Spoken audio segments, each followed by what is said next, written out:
Olha, agora a gente vai conversar com o nosso colunista, o Coronel Araújo Gomes, que é coronel da Reserva da Polícia Militar e especialista em segurança pública. O coronel que está aqui conosco e que desde as primeiras horas, muito antes da gente ter outras informações, ele já dava muitos detalhes do modus operandi dessa quadrilha, inclusive o volume de pessoas envolvidas nesse crime e outros detalhes, muito pela sua experiência, com certeza, né, coronel? E eu gostaria de saber a partir de agora, que a gente já tem várias outras informações, já sabe como terminou, né, entre aspas, dá para dizer assim, esse crime, já que os bandidos fugiram. O que o senhor pode trazer para a gente de novo, olhando de cima o que está acontecendo? Bom dia para você. Bom dia.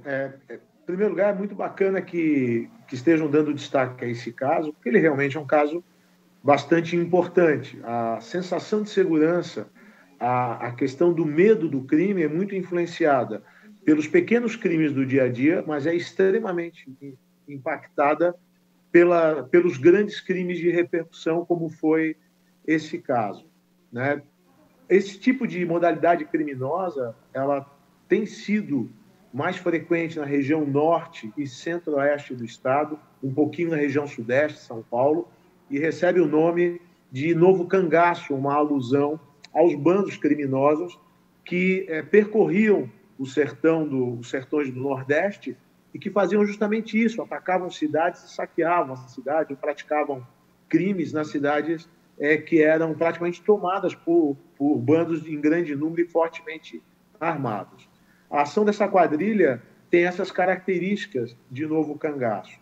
A gente encontrou as fases que são normalmente implementadas nesse tipo de crime. Primeiro, utilizando veículos e reféns, criaram uma área, um perímetro, com dificuldade de acesso para a polícia, fechado o túnel de acesso da BR-101, bloquearam a entrada do quartel com um veículo em chamas, pararam caminhonetes e assim por diante.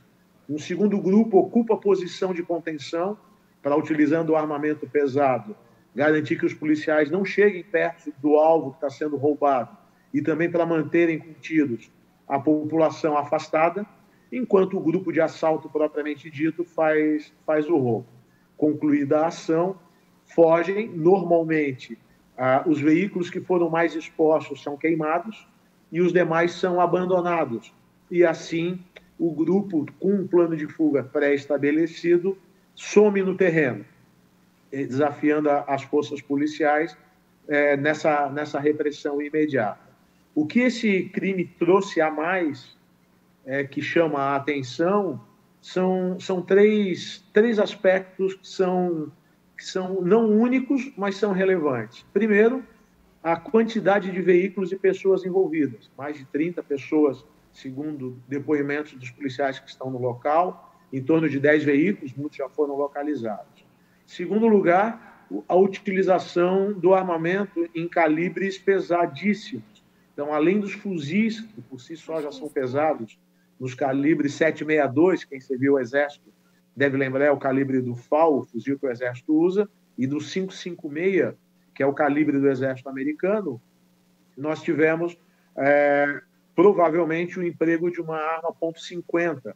A .50 é uma arma com grande capacidade de furar blindagem, furar obstáculos como paredes, como muros, e normalmente é utilizado no assalto a caixas, a carros fortes e a cofres.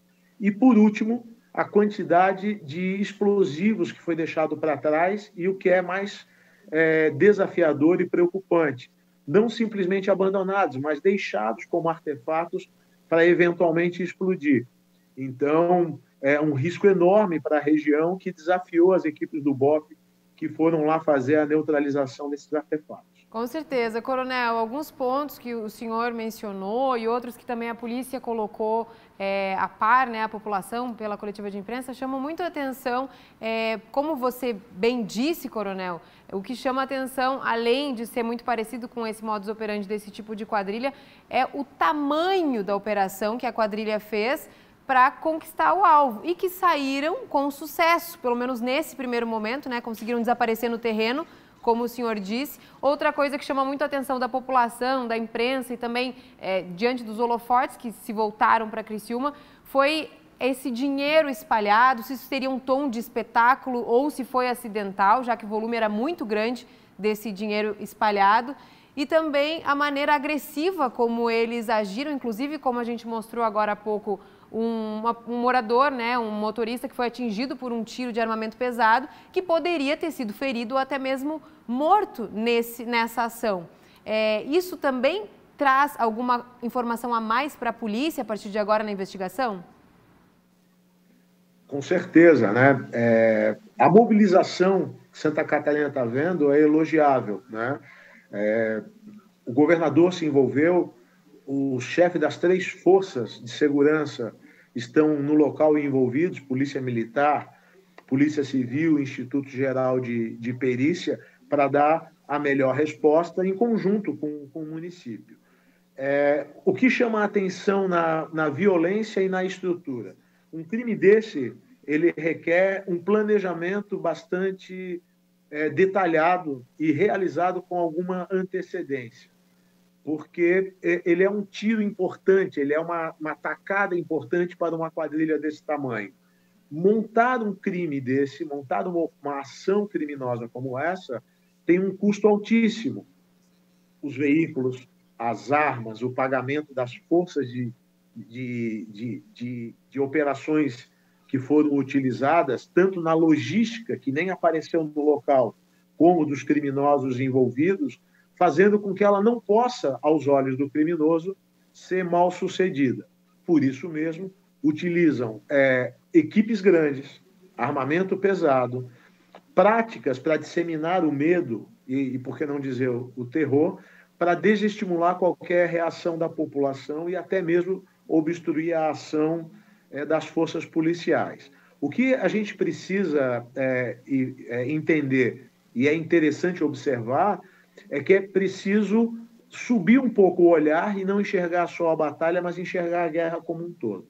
A melhor maneira de lidar com esses crimes é através da inteligência, monitorar as agendas, as quadrilhas, precocemente, identificar os crimes que estejam sendo planejados e fazer com que eles não aconteçam. Santa Catarina já conseguiu fazer isso em algumas ocasiões, mas quando uma quadrilha é nova na região, quando ela migra de uma região mais distante, é mais difícil fazer isso.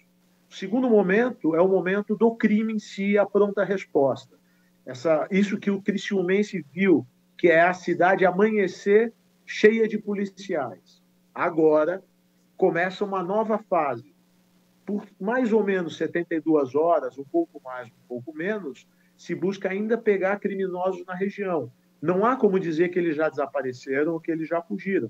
Por isso, as forças policiais estão com uma grande operação no local, enquanto preparam a última etapa, que é a da investigação.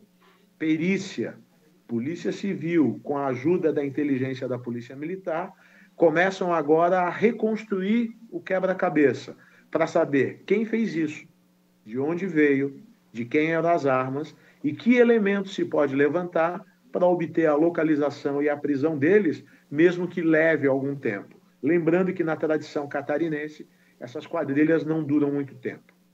Muito obrigada, Coronel Araújo Gomes, pelo seu relato, né? E o relato de muita experiência no Estado, não só nesse tipo de crime, mas atuando diretamente, né, nas ruas. Obrigada pelo seu relato. Tem mais na coluna do Coronel Araújo Gomes no nosso site. Obrigada mesmo.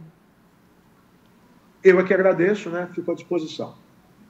Como o Coronel Araújo disse agora no final, Santa Catarina tem um histórico de solucionar esses crimes. A gente viu que a polícia falou que não é um trabalho tão rápido, já que a quadrilha se preparou por muitos meses, mas a polícia é experiente para estar no rastro. O coronel nos trouxe muitos detalhes que a gente normalmente não tem acesso, né? Como as etapas da investigação, ou seja, a polícia que ainda está em Criciúma ainda está coletando, sim, rastros que estão ainda sendo deixados por esses bandidos que podem, alguns deles, estarem na região. E agora a gente aguarda, né, Maria? A gente vai trazer mais informações para você já já sobre o que está acontecendo hoje em Criciúma depois dessa invasão e a gente aguarda, é claro, uma resposta da polícia para trazer aqui para você.